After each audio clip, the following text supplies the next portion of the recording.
In lessons 1 and 2, I focus on things you can be doing all year round to prepare next year's executives. But there are some things, like a transition document, that you can only really do at the end of the year. Reason being, something like a transition document is meant to be a summary of the past year.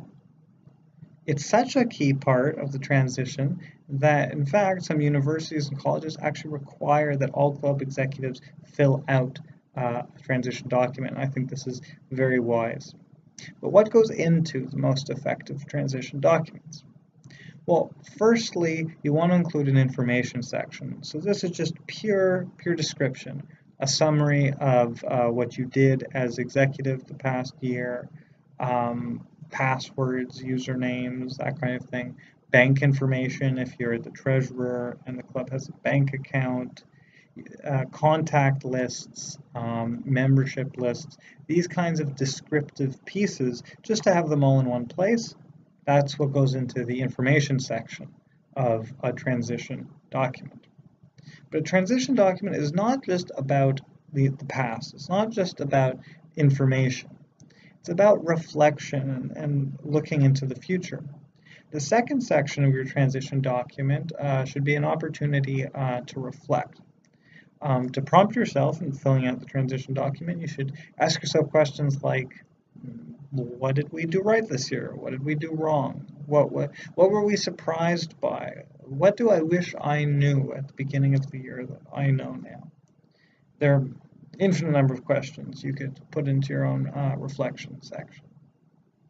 Finally, you want to include instructions. Now, instructions could be as simple as a calendar for the coming year, so they have a sense of when they need to start getting on top of things in the summer or in the fall, and when the big dates are, so they can start to schedule and plan around it.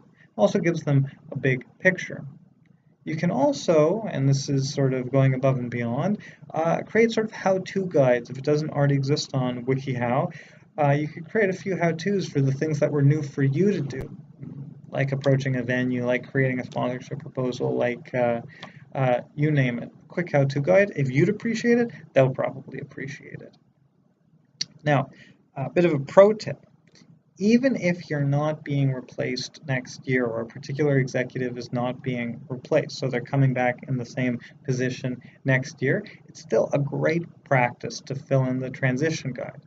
And the reason for this is twofold. The first reason is that it creates a great record, right? It improves the memory of the club, and is something that maybe not next year, but the subsequent year, the year after that, executives can turn back to and say, oh, okay, I understand what went on in the year and the lessons learned better. That's the first reason. It improves the memory of the club.